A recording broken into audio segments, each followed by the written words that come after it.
brindarle ese tipo de pacientes. Sin embargo, antes de empezar a hablar de síncope, es importante tener presente el concepto de conciencia. Conciencia, pues, es algo que es un estado de estar despierto, de tener un pleno conocimiento de sí mismo y del medio que lo rodea. Y hay que tener en cuenta que la conciencia tiene dos componentes importantes. Uno, que es el contenido de la conciencia, que es todo lo que nos ayuda a tener ese conocimiento de sí mismo y del medio que nos está rodeando, y el estado de alertamiento, que básicamente pues está influenciado sobre todo por la formación reticular, donde generalmente pues lo que se ha descrito generalmente en esos pacientes con síncope es que hay una disminución del flujo sanguíneo cerebral, sobre todo a estos niveles de la formación reticular, y por eso es que se da la pérdida de conciencia en ese tipo de pacientes. Ahora, ¿qué es síncope? Desde aquí tenemos que partir porque realmente desde que precisamos que un paciente tiene síncope, pues se van a desencadenar varias estrategias, tanto diagnósticas como terapéuticas posteriormente. Entonces, es lo más, de las cosas más importantes y de los mensajes más grandes de la charla es esto. Ha provenido de un griego que es synkontein, que significa básicamente cortar. ¿Qué características tiene un episodio sincopal? Básicamente se caracteriza por una pérdida transitoria de la conciencia, y eso es importante tenerlo presente, que es que hay un comienzo y un fin definido de ese episodio de pérdida transitoria de la conciencia. También hay pérdida del tono postural, hay una recuperación completa y espontánea. Sin embargo, el paciente puede llegar a referir posterior al episodio fatiga, es importante tenerlo presente, y generalmente casi todas las guías, tanto europeas como americanas, nos hablan de corta duración. Sin embargo, en las últimas guías no han definido muy bien qué es duración corta o duración breve, como lo definen, por ejemplo, los europeos. Le toca a uno remitirse a guías pasadas. Por ejemplo, la del 2009 sí dio una definición puntual donde nos hablaba de que era corta duración, entendiéndose como menos de 20 segundos. Sin embargo, en literatura se han encontrado términos que inclusive nos hablan que puede llegar a durar hasta un episodio sincopal hasta 5 minutos.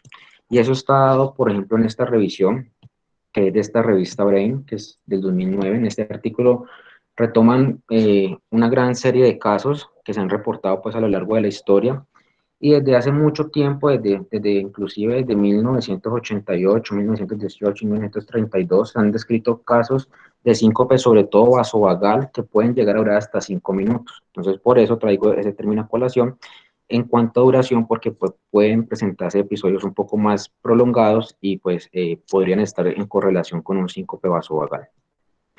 Ahora bien, uno se encuentra con muchos términos que podrían generar algo de confusión. Entre ellos está la lipotimia. La lipotimia, según el diccionario de términos médicos de la Real Academia de Medicina, se refiere a la sensación de desvanecimiento sin una pérdida de conciencia. El paciente dice, casi me desmayo, pero no logré perder conciencia. Entonces eso es muy importante precisarlo, porque obviamente pues no tienen la misma correlación pues y no tienen la misma correlación pues clínica para hacer pues otro tipo de estudio en este tipo de pacientes. También está mareo. Mareo simplemente, como lo definen acá, es una sensación de inestabilidad, sobre todo localizada en la cabeza, y tampoco se llega a perder ni el tono postural ni la conciencia. Y presíncope, que es otro término a precisar, generalmente es un pródromo de síntomas, generalmente son vegetativos, más que todo náuseas, y no se da pérdida de la conciencia en este tipo de pacientes, pero sí tiene como ese pródromo muy bien definido. Y recordemos que pues en el CIE-10 también nos hablan de que el síncope, pues el diagnóstico inclusive es síncope colapso. Colapso básicamente se refiere a la insuficiencia circulatoria y generalmente habla de un estado de shock en ese tipo de pacientes, y eso es una definición puntual de colapso.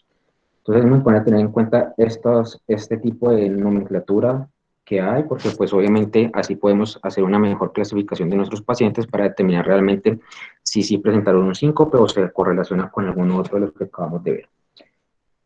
Porque quisimos empezar hablando del diagnóstico diferencial. Generalmente uno deja el diagnóstico diferencial como para el final, pero en el enfoque diagnóstico de estos pacientes es muy importante tener presente varias características para, uno, estar seguros de que el paciente realmente tiene síncope, y ahí sí poder hacer todos los estudios pertinentes en ese tipo de pacientes. Entonces, en ese orden de ideas, quisimos mirar esta parte, la pérdida transitoria de conciencia, cómo se puede clasificar. Entonces, básicamente puede ser no traumática o traumática. En las no traumáticas, pues generalmente se puede ver un síncope, esa pérdida transitoria de la conciencia, que puede ser cualquiera de los tipos de síncope que vamos a ver más adelante. También puede ser una convulsión, un ataque epiléptico, que también puede ser de cualquier tipo de género. Puede ser tónico, tónico clónico o clónico solo, o atónicos, que generalmente es mucho más frecuente en pediatría. Psicogénico, que básicamente pues, pueden ser episodios de algún tipo de paciente seleccionado de pseudosíncope psicogénico, y algunas causas raras como el síndrome de robo de la subclavia, un IT vertebrovascular que también se puede presentar con síncope, aunque no de manera aislada, generalmente pues va asociado con otro tipo de manifestaciones neurológicas, al igual que la hemorragia subarachnoidea. Entonces es muy importante tener presente esto. Ahora bien, siempre se pueden presentar dificultades en este diagnóstico diferencial. Por ejemplo, un paciente presenta un episodio sincopal y posteriormente en la caída puede tener un trauma craneoencefálico. Entonces, en ese orden de ideas a veces se vuelve muy difícil hacer como esa precisión para diferenciar esta parte si es traumática o no traumática, y allí uno se debe guiar mucho por los testigos que estuvieron pues en el evento, porque eso también es muy importante y hace parte pues del interrogatorio de sus pacientes. En ese orden de ideas, por historia clínica nos va a servir mucho. El diagnóstico de síncope es un diagnóstico clínico que ya vamos a ver más adelante cómo lo podemos hacer. Básicamente, síncope pues, se va a caracterizar por mareo, ya vimos la definición. Diaforesis generalmente puede aparecer más que todo en pacientes que tengan vía de prestación prolongada. Se puede asociar a dolor torácico, palpitaciones, hipotensión y bradicardia. Por ejemplo, las convulsiones generalmente están más asociadas a episodios como de Yabu, Jamalbu, que siempre lo más importante es dejar que el paciente relate ese tipo de cosas sin buscarlas, sino que el paciente las relate. Auras olfatorias, puede generar focalización. Recordemos que la parálisis de tos es una de las cosas que puede aparecer como complicación de una convulsión. Puede haber delirio post-evento y generalmente pues esto también asociado a mordedura de la lengua. El testigo de un episodio sincopal es muy importante. Obviamente hay que saberlo interrogar, hay que hacerlo muy bien dirigido para poder que nos brinde más información para poder hacer un diagnóstico adecuado. ¿Qué cosas nos puede ayudar el testigo a enfocar al paciente? Entonces, si refiere palidez, sudoración, signos de hipotensión, que bradicardia, pues esas cosas nos pueden ayudar a enfocar más a ese paciente hacia un síncope. Las convulsiones, pues obviamente nos pueden referir que se mordía la lengua, que hubo relajaciones de esfínteres, y obviamente pues el estado postcital. Y pues como todo en medicina se puede llegar a complicar y tener una diferenciación un poco más difícil, por ejemplo en los síncopes convulsivos. Entonces hay que tener en cuenta que en ese tipo de episodios de síncopes convulsivos generalmente hay un pródromo típico, que generalmente son de los síntomas vegetativos. Muy importante, la mordedura de la lengua generalmente está en la punta de la lengua en estos pacientes con síncope convulsivo, a diferencia de la convulsión que generalmente se da en el lado de la lengua. Es como un dato clínico que podría llegar a ayudarnos a hacer un diagnóstico. Generalmente los síncopes convulsivos se asocian mucho más que todo a episodios de mioclonías asimétricas, eso también es muy importante para el diferencial, y es muy raro la relajación de esfínteres, y generalmente esos pacientes no tienen un postcital tan prolongado como lo pueden tener con una convulsión de otra etiología. Ahora bien, en ese contexto diferencial crisis convulsivas de síncopes se han encontrado algunas escalas que son muy útiles, por ejemplo el Sheldon Score, que fue creado básicamente teniendo en cuenta una historia de 539 pacientes con pérdida de la conciencia. Ellos, los autores de esta escala, evaluaron 118 ítems para poder determinar si el paciente presentaba pues, una clínica más sugestiva de convulsiones o de síncope. Entonces, realmente, pues la mayoría de pacientes tenían un síncope. Aquí vemos pues que generalmente eran más que todo vasovagales, pero pues también estaban asociados a algunas arritmias y bradiarritmias que son las que hacen parte del síncope cardiogénico. Y ellos encontraron, pues, de todas esas 118 variables, estas variables como las que más ayudaban para diferenciar un paciente que tuviera una crisis convulsiva de un síncope. La presencia de mordedura lingual, la presencia de yabu, maisbu, el estrés emocional asociado pues con la pérdida de la conciencia, la depresión cefálica durante el evento, posturas anormales o amnesia del evento, confusión postcital, sensación de desvanecimiento, la diaforesis previa al evento y aparición del evento después de una bipestación o sedestación prolongada.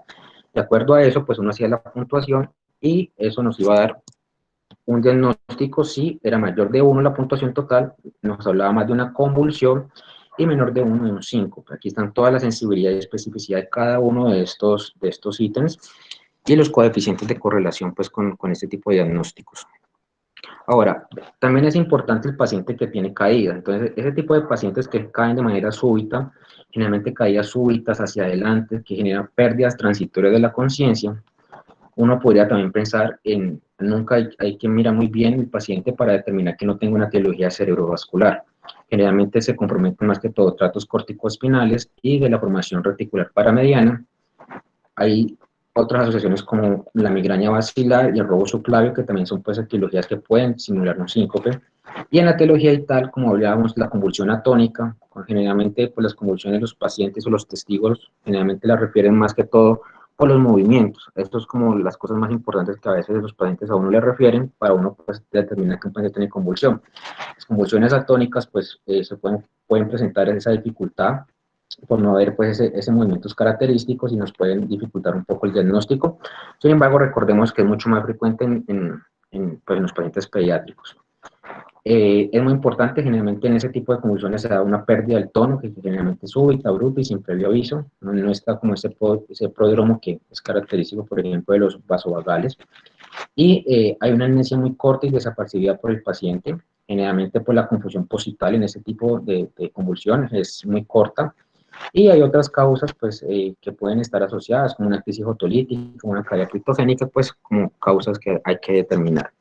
En cuanto a la enfermedad vertebrovascular, es muy importante tener presente que una IT con presentación de 5, pues de acuerdo a varias poblaciones, se han estudiado y generalmente nos han hablado de que se puede caracterizar hasta un 3 a 4,9% de la población con ese tipo de presentación. Sin embargo, es muy importante que no es aislado, ni el síncope, ni un vértigo, ni confusión, ni incontinencia, ni diplopía, ni atasia, como síntomas solo, generalmente pues no nos va a apuntar a una etiología vertebrovascular. Generalmente va asociado con otros síntomas que van a estar relacionados ya sea con síntomas de la circulación anterior o síntomas de la circulación posterior, y pues con eso obviamente vamos a tener un cuadro un poco más neurológico para poder hacer ese enfoque de enfermedad vertebrovascular. En cuanto a la epidemiología del síncope, básicamente corresponde al 3% de todas las causas de consulta, pero aquí está lo más importante de esto. Hasta el 50% de los pacientes se van a hospitalizar. La idea y uno de los fines de la charla es tener muy presente qué pacientes realmente requieren estudios, que requieren obviamente una hospitalización y qué pacientes realmente no lo requerirían. ¿Por qué? Porque realmente los costos en atención a salud relacionados con atención a pacientes con síncope son realmente muy considerados. La recurrencia también está dada bastante el 13% de los pacientes, también depende mucho de la etiología, si es un síncope vasovagal tienen mucha más recurrencia, y obviamente pues con la causa que lo pueda determinar, una causa cardíaca que no se le genere por un tratamiento oportuno, pues podría generar mucho más recurrencia. Y la mortalidad total, pues de acuerdo a las múltiples series de casos, está entre el 1 y el 7% más o menos. En cuanto a los costos, como les decía ahorita, se estima que son 10 mil millones de dólares anuales en Estados Unidos como costos, 52 mil dólares por hospitalización de paciente, y eso pues también es un valor muy importante a tener presente, y obviamente depende de qué cantidad de exámenes le hacen al paciente para pues determinar etiología de síncope. Este estudio pues es muy importante, es la cohorte de Framingham, básicamente fueron 7.814 pacientes, donde encontraron una prevalencia del 10,5 en esta población de pacientes, se presentaron 822 episodios de síncope, y aquí muy importante tener en cuenta cómo a medida que avanza la edad, sobre todo después de los 50 años, pues entonces se empieza a incrementar mucho más y en una manera ascendente la prevalencia de síncope de acuerdo a la edad. A mayor edad, mayor cantidad de síncope, eso se presenta tanto en hombres como mujeres, entonces es muy importante tenerlo presente. Y aquí otro estudio, porque ese fue el 2002, es un estudio clásico, pero siempre muy importante tenerlo presente. En el 2015 también, en otra cohorte de pacientes, pues también se dio esa misma tendencia, que a mayor edad, pues era mucho más frecuente la presencia de síncope. Entonces aquí también se reafirmó ese concepto. ¿Qué etiologías son las más frecuentes? Aquí vemos, por ejemplo, en la cohorte de Framingham, cómo pues la etiología desconocida se presenta hasta en el 36,6% de los casos. Y esto es muy importante tenerlo presente porque hay un contexto, cuando vamos a ver ahora más adelante, cómo un síncope no explicado, cómo lo debemos enfocar y qué podemos hacer para intentar identificar realmente la causa de ese paciente, y si no lo hay, pues qué le podríamos ofrecer al paciente de acuerdo a algunos parámetros que vamos a ver. Posteriormente, la causa vasovagal, pues es la más frecuente posterior a la desconocida, 21.2%, seguida de la cardíaca, 9.5%, la hipotensión ortostática, 9.4%, y asociado a medicamentos que pues, va muy como de la mano de la hipotensión ortostática, el 6.8%. En Colombia hubo este estudio que se hizo en Bogotá, en el Hospital Militar Central. Básicamente aquí eran pacientes de 58 años, 41% de ellos tenían hipertensión como antecedente y 21% enfermedad cardíaca previa. Eran 60% de sus pacientes eran clasificados como bajo riesgo según las escalas de riesgo pues, que se utilizan. Generalmente aquí utilizaban el ESIS y el OESIL. Y aquí identificaron que el 75% de esta cohorte de pacientes pues, fue no cardiogénico la etiología, el cardiogénico fue el 22.5% y no se identificó la causa en un 2.5% de los pacientes.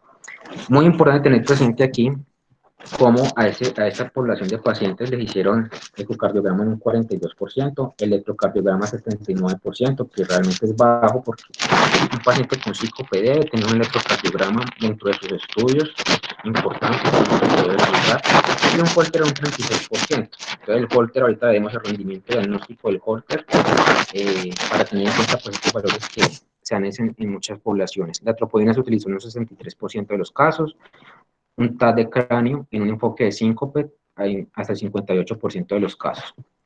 Entonces aquí pues generalmente ellos nos concluyen de que la etiología en la mayoría de los casos fue no cardíaca y que el electrocardiograma pues generalmente debe ser solicitado en todos los pacientes y recomiendan utilizar las escalas de riesgo para disminuir pues conductas inapropiadas, sobre todo pues que nos van a incrementar costos en atención en salud. Ahora, el síncope en algunas condiciones cardiovasculares, generalmente a uno siempre le preguntan ese tipo de cosas, ¿qué tantos pacientes con embolía pulmonar pueden presentar síncope? Entonces hay como dos cohortes grandes, una que es el base 9 y el PERSI, que básicamente en este primero encontraron que la prevalencia pues que explicaba un síncope, una embolía pulmonar, se presentó en 1.4% de los pacientes versus 17% en este otro estudio, con diferencias importantes dado que en este estudio del PERSI generalmente se utilizaron imágenes para hacer confirmación diagnóstica, a diferencia del primer estudio que solo que el 49% de la cohorte no se obtuvo pues realmente imágenes diagnósticas. Entonces probablemente este dato de 1.4% pues va a ser muy bajo y está en correlación a esta parte.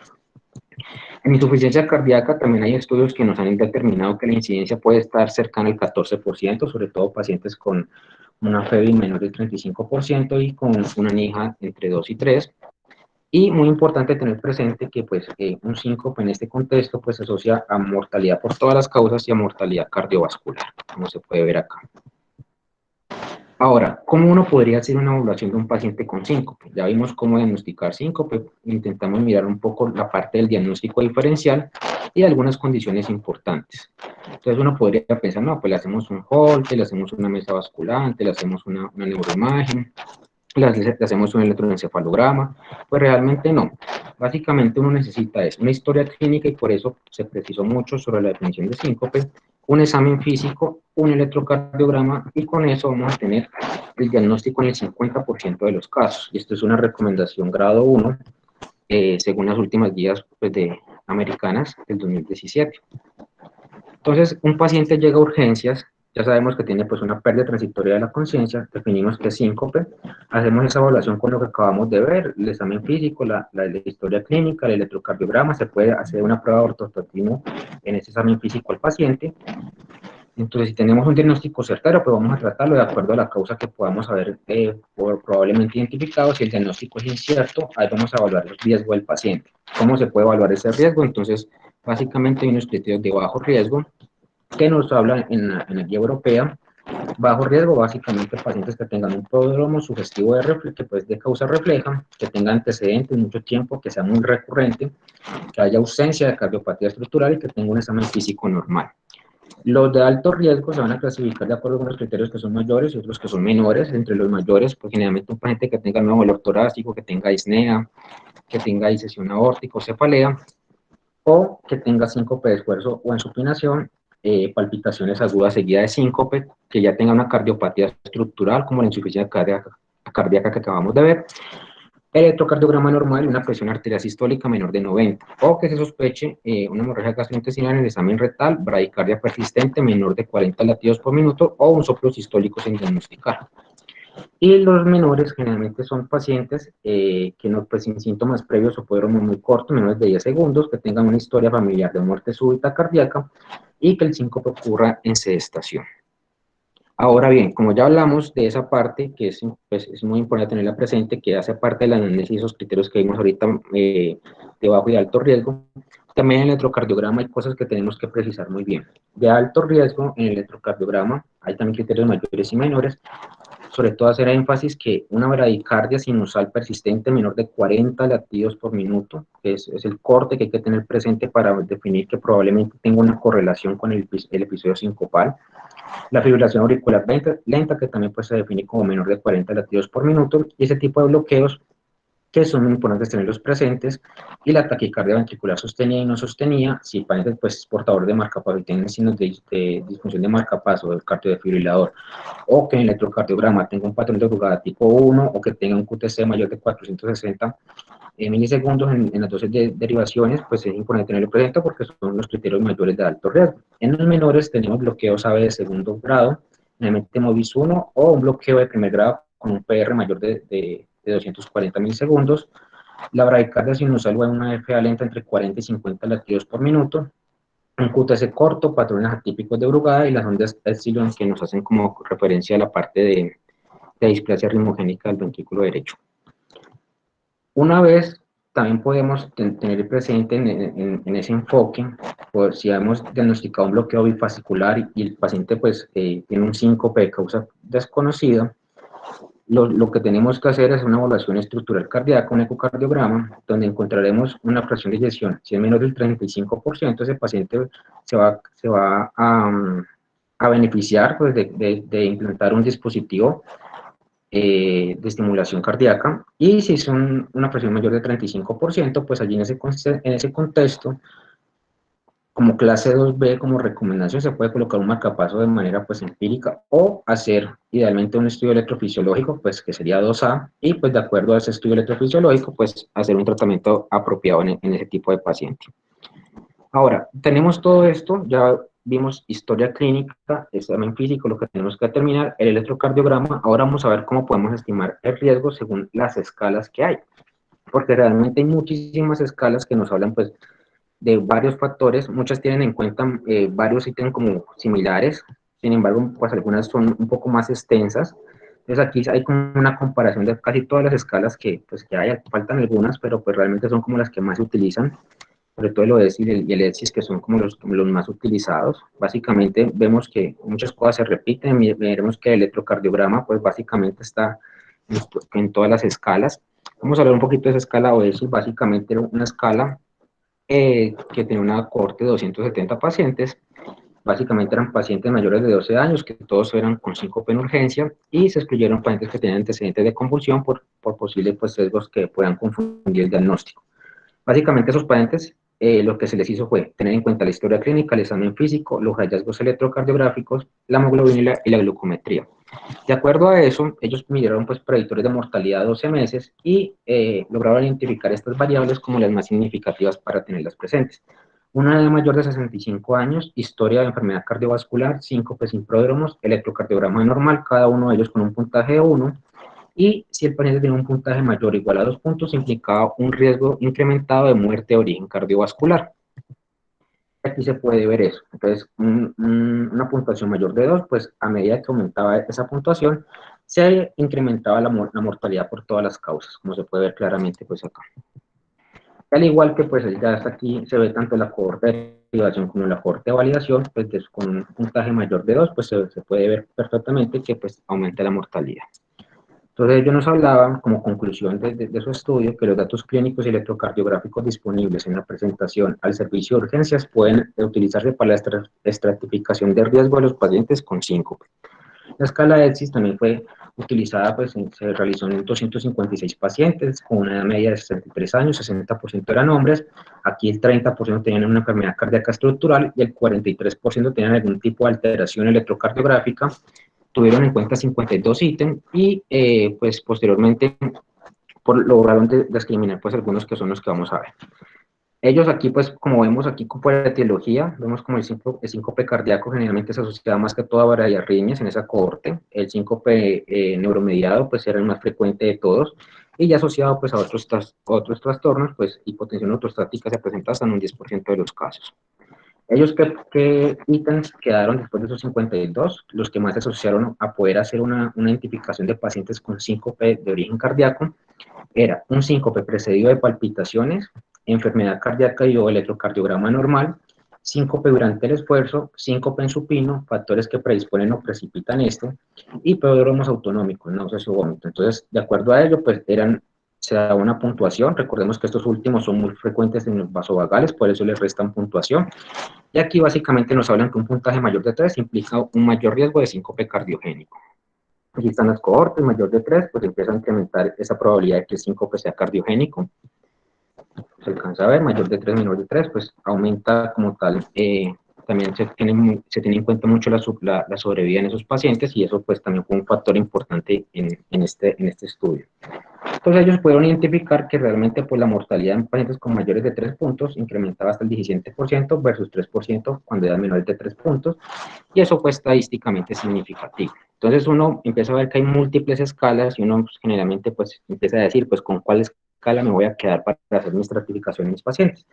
Pues realmente hubo un estudio, que fue un metaanálisis, donde quisieron ver resultados graves durante la estancia en urgencias y a los 10 y a los 30 días. Entonces, ¿qué vieron ellos? Empezaron a comparar las escalas versus el juicio clínico. Entonces, la escala de San Francisco a los 10 días versus el juicio clínico a los 10 días, vemos cómo el juicio clínico pues realmente no es inferior a esa escala, a la escala de San Francisco.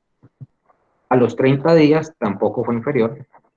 Y aquí vemos cómo la compararon con el OESI, que básicamente aquí fue inclusive mejor, a favor del juicio clínico versus la escala OESI a 10 días, y a 30 días pues tampoco fue inferior el juicio clínico. Entonces, realmente el juicio clínico en este metaanálisis le dieron una sensibilidad del 95% versus las otras sensibilidades que son menores pues en las escalas, y la especificidad más o menos casi de todas era cercana al 50%.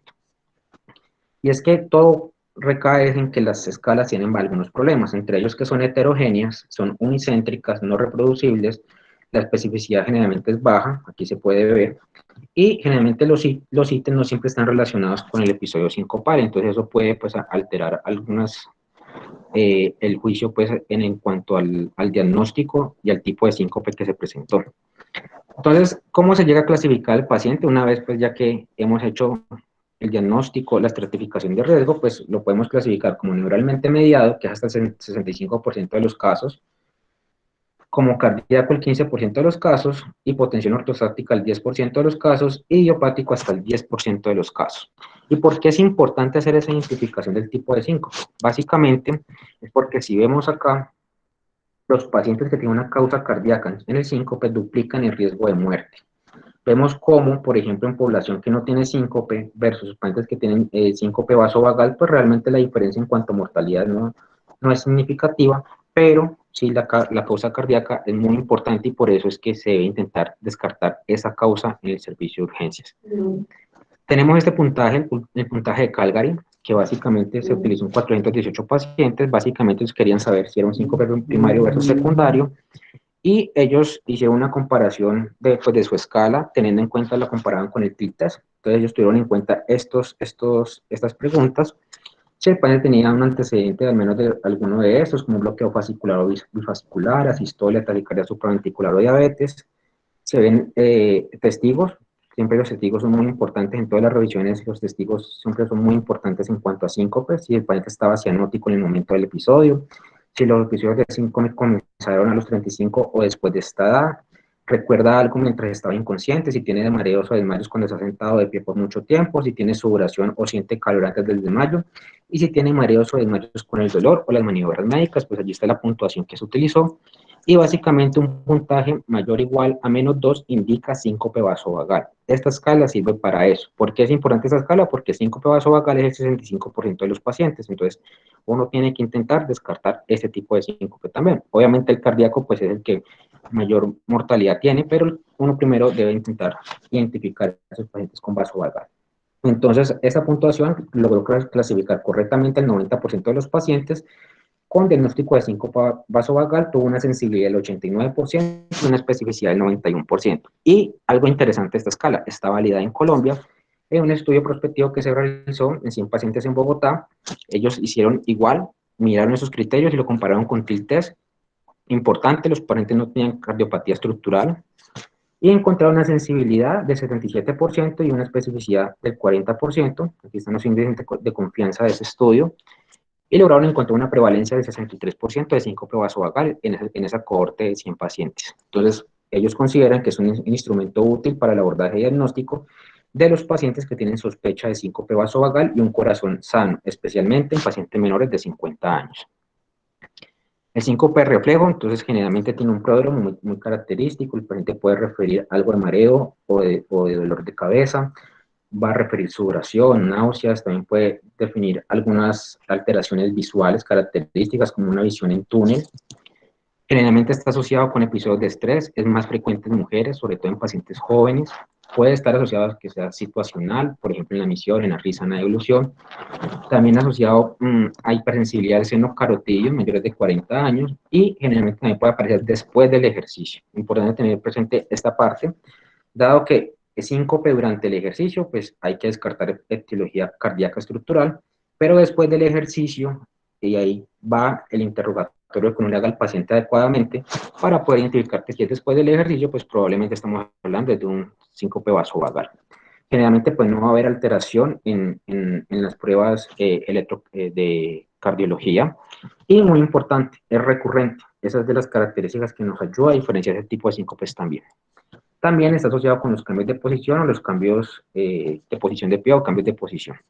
Ese también se puede clasificar de acuerdo a múltiples situaciones que pueden generarlo. Tener en cuenta que la tos puede generar síncope, la risa, después del ejercicio, después de estornudar, después de tocar un instrumento de viento, el levantamiento de pesas, postprandial. Entonces hay varias situaciones clínicas que uno debería interrogar en el paciente, pues para poder hacer un enfoque adecuado. En esos pacientes con síncope vasovagal, como acabamos de ver en las escalas, pues generalmente les intentaban comparar con el TIL test para determinar pues si realmente era vasovagal, pero hay que tener en cuenta que el TIL test tiene una sensibilidad del 50% y una especificidad del 90%. ¿Qué complicaciones son comunes en ese tipo de pacientes? Pues complicaciones asociadas con el isoproteinol o la cefalea asociada con la nitroglicerina, complicaciones pues realmente raras, asociadas más que todo a arritmias ventriculares graves, sobre todo en pacientes que tienen presencia de enfermedad coronaria, contraindicado en pacientes con enfermedad coronaria por ese riesgo de arritmias ventriculares, hipertensión no controlada, obstrucción del tracto de salida del ventrículo izquierdo, o un paciente que tenga una estenosis aórtica significante, y pues si ya tiene arritmias, pues hay que ser precavidos con eso. Hay varios tipos de respuesta. Está la tipo 1, que es mixta, generalmente se da una caída de la frecuencia cardíaca en el momento del síncope, no menos de 40 latidos por minuto o por menos de 10 segundos, y generalmente la tensión arterial cae antes que la frecuencia cardíaca. Está el tipo 2A, que es el cardio sin asistolia. Básicamente la frecuencia cardíaca cae a menos de 40 latidos, más de 10 segundos, pero sin asistolia, y también la tensión cae antes que la frecuencia cardíaca. En el cardio con asistolia, pues generalmente se presenta la asistolia de más de 3 segundos y la tensión cae antes o coincidiendo con la caída de la frecuencia cardíaca. Y ya la vasodepresora, que es de tipo 3, generalmente la presión no va a tener sin caída concomitante con la frecuencia cardíaca mayor del 10% de la basal. Importante, ¿cuáles son las tasas de respuesta positivas? Esto es muy importante porque si vemos aquí, que lo subrayé, el síncope cardíaco o probablemente síncope taquiarrítmico, se puede tener un TIL test positivo casi en el 50% de los pacientes. Entonces ahí se puede prestar a confusiones y uno decirle a un paciente, no, su síncope es vasovagal, y, y probablemente sí pueda tener un síncope de origen cardiovascular. Entonces ahí hay que tener mucho cuidado con el uso de ese tipo de herramienta. Y esto, pues, lo traje como anotación, básicamente para tenerlo presente, que en pacientes sin evidencia de enfermedad cardíaca isquémica ni estructural, la probabilidad pretest de síncope neurocardiogénico es alta. Por tanto, el TIL test contribuye poco al diagnóstico. Y también tenerlo presente que en los pacientes de cualquier edad con una evaluación por lo demás normal, tienen un TIL test negativo, el diagnóstico más probable sigue siendo síncope neurocardiogénico. Entonces, tener muy presente la verdadera indicación de la realización del TIL test y si nos va a aportar realmente cambios en conducta en cuanto al paciente. ¿Cómo podemos tratar a este paciente con síncope reflejo? Básicamente tener en cuenta alguna formación y las medidas en el estilo de vida, sobre todo tener en cuenta, pues, si el paciente tiene un fenotipo de presión arterial baja, por eso es importante identificar, pues, el tipo de fenotipo del paciente. Probablemente se va a beneficiar de fluorocortisona o de midrodina. Si tiene pródromos, entonces, si tiene pródromos, básicamente las maniobras de contrapresión se pueden utilizar, son clase 2A, y si no tiene pródromos o son demasiado cortas, pues se puede llegar a un tratamiento guiado de acuerdo, pues, con monitorización por un Holter insertable y, pues, de acuerdo al caso seleccionado del paciente. Si está asociado, pues, con fármacos hipotensores, pues lo que se intenta hacer es interrumpir ese tipo de medicamentos. Y si es la cardioinhibición dominante, pues generalmente la estimulación cardíaca como recomendación clase 2A y clase 2B, pues se podría utilizar. En cuanto a las maniobras de contrapresión, básicamente son estas, como cruzar las piernas, contraer las manos y tensar los brazos, pues como maniobras de contrapresión, y eso ha tenido estudios donde se ha demostrado que realmente utilizarlas en esos pacientes que tienen un prodromo muy característico va a ayudar en abortar ese episodio sincopal. Son recomendación 2A según las guías europeas. Y en los estudios, pues se ha demostrado cómo utilizar maniobras de contrapresión versus la terapia convencional en los pacientes que tienen un episodio sincopal, pues realmente son efectivas y son de bajo costo, obviamente, pues simplemente es educar al paciente en ese tipo de síntomas para que los tenga presentes y que haga las maniobras. Entonces, sirve mucho en los pacientes con síncope vasovagal y síntomas prodrómicos reconocibles. En los betabloqueadores en el contexto de síncope vasovagal, pues en este estudio se utilizó metoprolol de dosis ascendente de 25 hasta 200 miligramos, básicamente eran, pues, pacientes, pues, con síncope vasovagal. Los clasificaron en una edad entre menores de 42 y mayores de 42 años. Aquí vemos que realmente en cuanto, pues, a la supervivencia libre de síncope, pues no hubo diferencias realmente ni con los menores de 42 o mayores de 42 años, o sea que los betabloqueadores, pues probablemente en ese contexto de un síncope vasovagal sin ninguna otra indicación de utilizar betabloqueadores, pues realmente no hay mayor indicación para hacerlo. La fluorocortisona que la acabamos de ver, pues básicamente también tiene unos estudios, aquí vemos que realmente, pues si somos puntuales, aquí la línea azul es el placebo y la fluorocortisona es como esta línea como naranja, pues hubo una diferencia, pero sin embargo pasó la unidad, el intervalo. La P pues no terminó siendo estadísticamente significativa y pues este estudio no cumplió con un objetivo preespecificado que era una reducción de riesgo del 40%, se alcanzó el 31%. Entonces pues realmente el estudio no se alcanzó esa diferencia, pero sí se llega a utilizar en algún tipo de paciente muy seleccionado. En cuanto a midrodina, pues básicamente también ese es un metaanálisis que evaluó 6 ensayos clínicos aleatorizados, sobre todo pues en esos pacientes con síncope vasovagal. Esos son los nombres de los autores de esos estudios. Y pues se logró ver comparado pues la midrodina con la etilifrina, pues básicamente era a favor pues del midrodina pues en cuanto a la recuperación en esos pacientes y en cuanto a la mejoría. Entonces se puede utilizar mejor que pues comparada con la etilifrina, ese tipo de medicamentos. También tener en cuenta la hipersensibilidad del seno carotidio, muy importante, eso generalmente se va a producir la cabeza, movimientos tanto en decúbito como en manifestación, pacientes que utilizan camisas y abotonan el último botón, generalmente están asociados o pacientes que están afeitando, entonces hay sospechas para identificar a esos pacientes. Sobre todo hay que tener cuidado con los pacientes ancianos que tengan aterosclerosis y generalmente el masaje de seno carotidio pues va a reproducir los síntomas. De hecho, para hacer el diagnóstico generalmente nos habla y da una recomendación clase 1B como que el masaje de seno carotidio está indicado en pacientes mayores de 40 años con un síncope de causa desconocida compatible con ese mecanismo reflejo. Hay criterios diagnósticos importantes a tener presente, generalmente pues se confirma cuando se hace el masaje de seno carotidio, se causa bradicardia o asistolia o hipotensión que va a reproducir los síntomas espontáneamente y esos pacientes van a tener pues los síntomas característicos que nos indican que es un mecanismo reflejo. Generalmente pues el criterio es una pausa ventricular mayor de 3 segundos, una caída de la presión arterial sistólica mayor de 50 milímetros de mercurio y se pueden observar respuestas anómalas menores del 40% en pacientes sin síncope. Eso pues aquí es como un ejemplo de una pausa significativa después de 3.9 segundos, entonces pues como para ejemplificar un poquito más esta parte. Y también hay que tener presente que pues realmente la edad de distribución del síndrome de seno carotidio, pues también a medida que aumenta la edad, pues es mucho más frecuente que se presente. Entonces por eso es importante tener presente la edad en esos pacientes también para identificar ese tipo de síndromes. La incidencia, pues en este estudio básicamente vemos que ese fue un estudio muy importante porque eran una unidad de síncope donde ellos querían evaluar cómo se adoptaban las guías europeas en esa unidad de síncope. Entonces, fue muy importante. Vemos cómo el masaje de seno carotídeo en esa unidad de síncope especializada se utilizó hasta en el 73% de los pacientes para intentar pues descartar esta parte de síndrome de seno carotídeo. Ellos encontraban en esta cohorte de 941 pacientes que el diagnóstico de síndrome de seno carotídeo se presentó en el 12% de los casos. Ahora bien, siempre nos han hablado de que el masaje del seno carotídeo tiene algunas complicaciones importantes. Para mirar esa parte, estos 3 estudios que son clásicos, que son los que más han hablado sobre esta parte de las complicaciones, se reunieron 7.319 pacientes y identificaron que 21 de esos 7.319 pacientes presentaron complicaciones. Eso equivale al 0.29%, que realmente es bajo. Sin embargo, pues siempre genera algo pues de duda al realizar ese tipo de masaje en esos pacientes, por el riesgo pues de que tenga una placa aterosclerótica allí y se pueda desprender en el momento de hacer el masaje seno carotídeo. Entonces es algo pues a tener cuidado al realizarlo, así pues la literatura diga que las complicaciones realmente son muy bajas.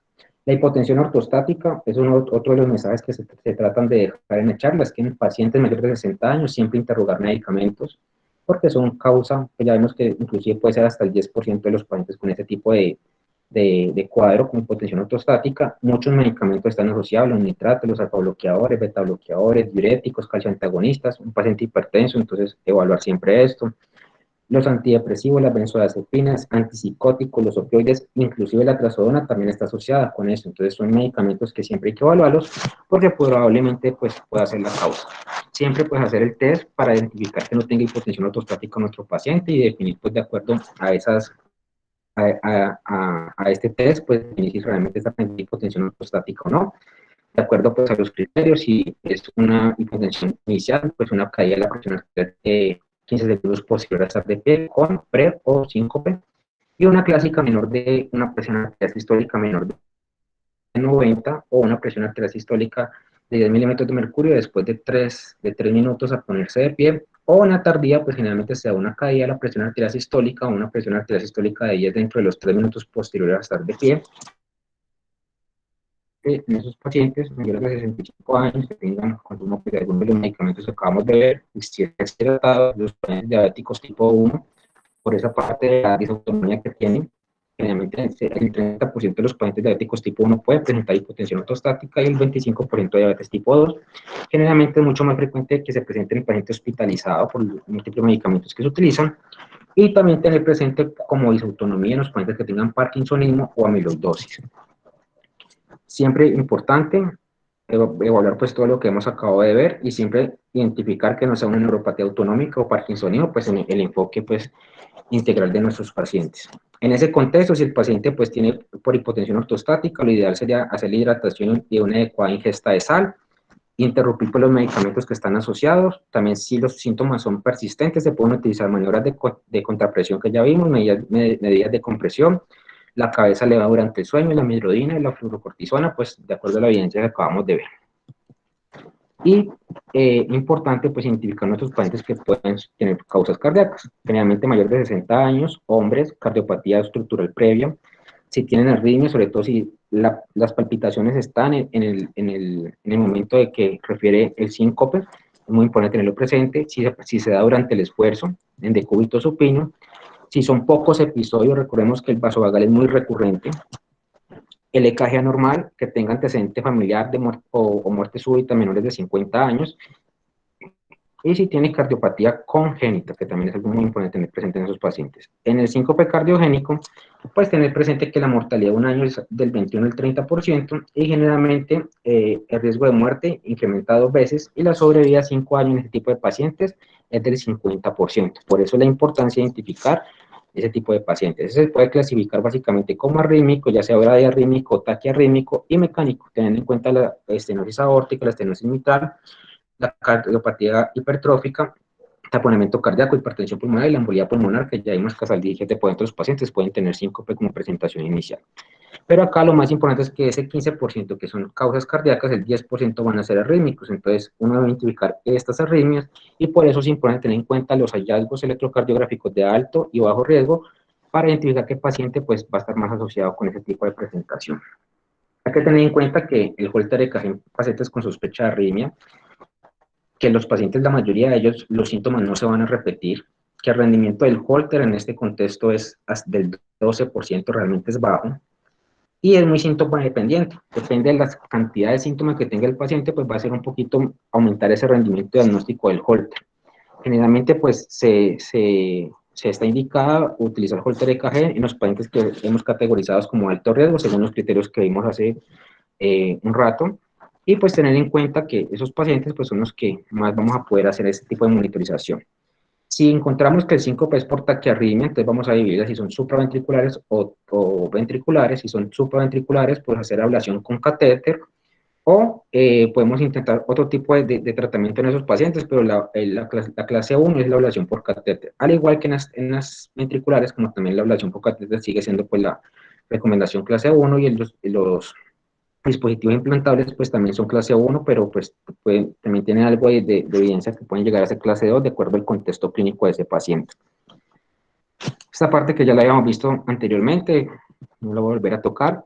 El ecocardiograma importante en ese tipo de paciente, sobre todo pues si sospechamos enfermedad cardíaca estructural, es la indicación 1B para realizar un ecocardiograma. Criterios diagnósticos que acabamos de ver, como los que son mecánicos, de etiologías mecánicas, pues es importante tenerlos presentes, son también categoría 1B, que los acabamos de ver.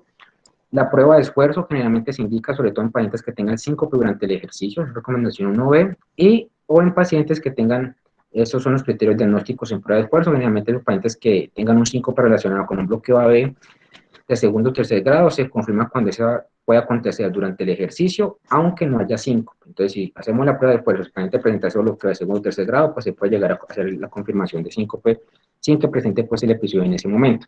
Y el síncope reflejo también se confirma cuando el síncope se reproduce inmediatamente después del ejercicio en presencia de hipotensión grave. Es lo que decía, si es después del ejercicio, probablemente es más vasovagal.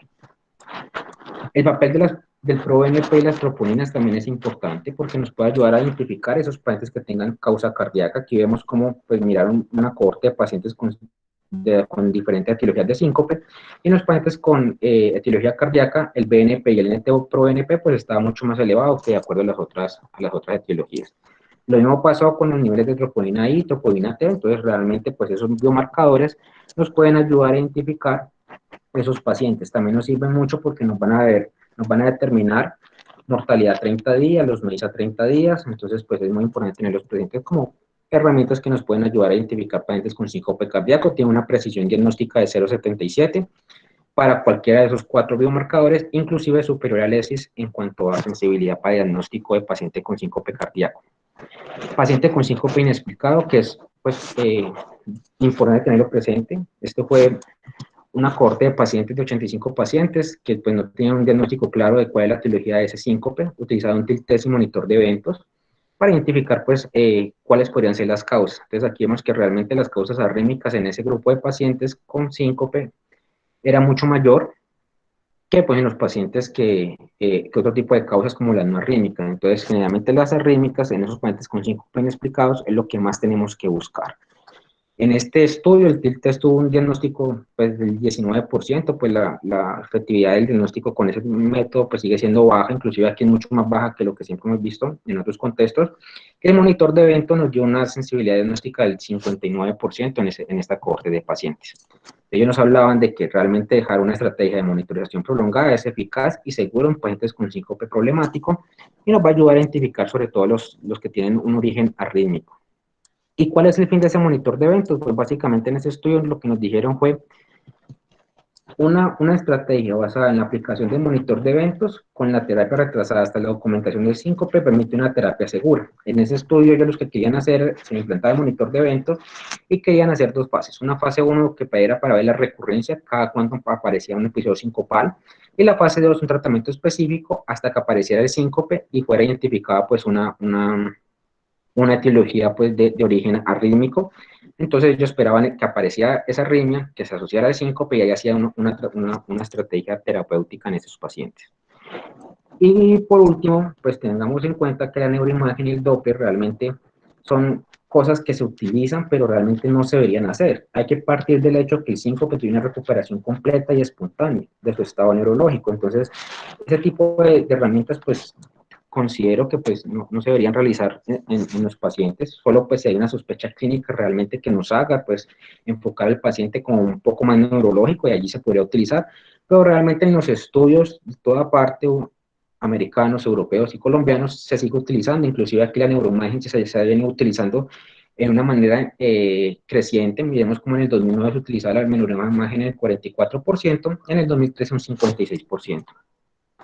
La guía europea es muy puntual en decir que se recomienda resonancia cerebral solo cuando el examen neurológico es compatible con parkinsonismo, por lo que hablamos ahora de las disautonomías que se asocian a este tipo de enfermedades, o si hay ataxia o algún deterioro cognitivo, de recomendación 1C, y realmente un electroencefalograma, un doppler de arterias carotidias, una tomografía computarizada o una resonancia no están indicados para los pacientes con síncope, pues una recomendación 3.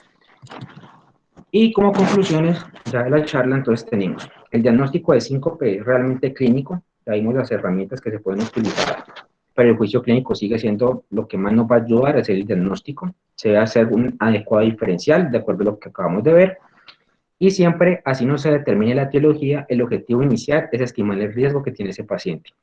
Entonces, eso es lo más importante, por eso hablamos mucho de la parte de estimar el riesgo, y tener en cuenta que la gran mayoría de los episodios son reflejos. Todo paciente con síncope requiere un EKG, eso no debe tener dudas, y el tratamiento va a depender de qué tantos síntomas tenga el paciente y de la reversibilidad de las causas. Cada una de esas causas pues, puede tener un tratamiento específico, como vimos en los algoritmos diagnósticos. Y por último, la única diferencia entre un paciente con síncope y una muerte súbita es que uno de ellos despierta, por eso la importancia de hacer un adecuado diagnóstico en nuestros pacientes. Muchas gracias. Bueno, muy bien, Juan Manuel. Doctor Negrete, no sé si quiera decir pues unas palabras para concluir el tema. Primero que todo, felicitar a Juan Manuel por tu charla excelente. Me gustó mucho, aunque nos dejaste un poquito mal con lo del TIL test. Vamos a hablar un poquito de las pruebas diagnósticas y qué hacemos en la vida práctica con los pacientes con síncope. Primero que todo, el síncope es una entidad frecuente. Es muy frecuente. 1 de cada 3 personas pueden tener un síncope durante su vida. Es decir, que de los que estamos aquí, por lo menos un tercio va a tener un síncope. El síncope en urgencias representa el 2% de las consultas y en los pacientes hospitalizados representa el 10% de los pacientes, y esto retrasa muchísimo las salidas. Es decir, el alta del paciente cuando ya después de una gran cirugía, por ejemplo, de una cirugía cardíaca o de una neurocirugía, al paciente tranquilamente lo levantan de la cama después de haber estado 10 días hospitalizado y el paciente pierde el conocimiento, se traumatiza la cabeza, se traumatiza la cara y el paciente termina quedándose 10 días más hospitalizado porque tuvo un síncope. Es decir, el síncope en pacientes intrahospitalarios es muy alto. Y existe un gran problema con los síncopes. Un tercio de los síncopes se clasifican como síncope de origen desconocido. De hecho, ese fue el capítulo que escribí en el libro que publicamos en la Sociedad de Cardiología, síncope de origen desconocido cuando todos los exámenes fallan. Juan Manuel, ¿qué haces cuando todos los exámenes fallan? ¿Qué harías? Pues, profe, según lo que investigué en ese contexto, tenía como un buen rendimiento diagnóstico el monitor de eventos, porque generalmente esos pacientes lo que más tienen es episodios taquiarrítmicos como causa no identificada del síncope. Entonces, aquí tengo un monitor de eventos, no sé si lo alcanzan a ver. El monitor de eventos es un microaparato. Ahora que está de moda la palabra de que nos van a inyectar un chip, es una especie de chip que ponemos debajo de la piel y que funciona como un holter que dura de 2 a 3 años. Y en 2 a 3 años es probable que encontremos la causa del síncope.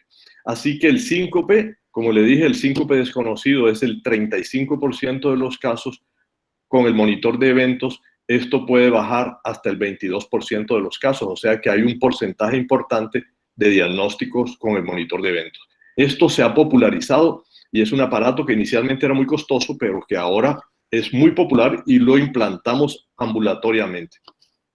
Otro dato importante de los pacientes con síncopes, y bueno, voy a defender un poquito el TIL test. Sé que últimamente la literatura ha sacrificado el test de mesa basculante, pero el test de mesa basculante, cuando un paciente tiene un síncope y se rompe la cara y llega con un trauma facial que se ha roto una mano o se ha fracturado o simplemente se ha accidentado en un carro, es poco probable que esos pacientes queden convencidos de que simplemente se le bajó la presión y tuvo hipoperfusión cerebral y por eso tuvo una convulsión, por eso tuvo un grave accidente.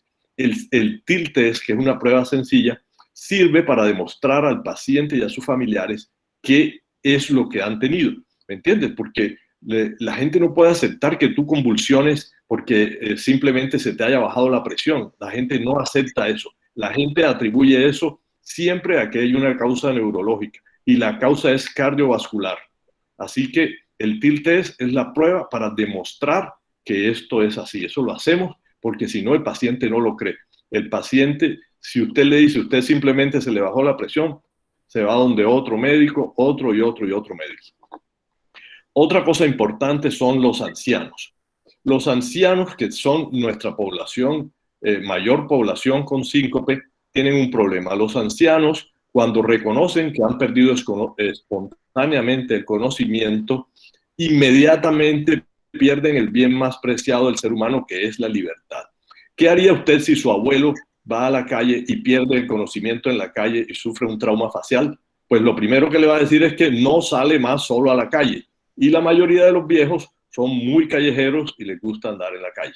Así que una de las cosas importantes con los viejos es verificar que hayan tenido un síncope y no un accidente, porque la mayoría atribuyen los síncopes a que se tropezaron con un tapete, a que se tropezaron con una manguera en el jardín, etcétera. Pero los testigos son muy importantes con los ancianos para demostrar que no tuvieron una caída accidental, sino que tuvieron un síncope, que la mayoría de las veces se debe a hipotensión ortostática, porque la mayoría de nuestros ancianos toman medicamentos hipotensores o medicamentos para la próstata o diuréticos o beta bloqueadores que bloquean el simpático, que es lo único que nos defiende del síncope vasovagal. Y la cardiopatía estructural, pues definitivamente hay que estudiarla seriamente y hay que saber identificar en urgencias a cuál paciente va a llevar usted a la unidad de monitorización, a la unidad de cuidados intensivos o va a mandar para la casa. Por eso es tan costoso el síncope, porque si usted decide hospitalizar un síncope, no lo va a hospitalizar en una habitación. Ese paciente tiene que ir a una unidad coronaria, a una unidad de cuidados intensivos, y eso cuesta mucho dinero. Por eso decía Juan Manuel que un síncope en Estados Unidos hospitalizado cuesta $50,000. Y aquí también cuesta mucho. Pero lo importante es que el médico de urgencias sepa identificar cuál es el riesgo cardiovascular y saber si ese paciente o se va para la casa o se va para la UCI. Solamente tenemos esas dos opciones. Así que, muy bien, Juan Manuel. Ojalá aprendamos mucho más de síncope para que los médicos de urgencias sepan organizar estos pacientes. Muchas gracias, doctor. Bueno, muchas gracias, profe Negrete, muchas gracias, Juan Manuel. Muchas gracias a todos los residentes de las distintas universidades que nos acompañan, Universidad Nacional, Universidad ICES, Universidad Javeriana, Libre, obviamente la FUCS. En realidad, pues, muchas gracias a todos y bueno, la idea es seguir haciendo estas reuniones todos los miércoles a las 7 de la noche y estarán invitados expertos en el caso. Y, hombre, muchas gracias, Juan Manuel. Estuvo muy buena la charla. Muchas gracias por la invitación. Hasta pronto.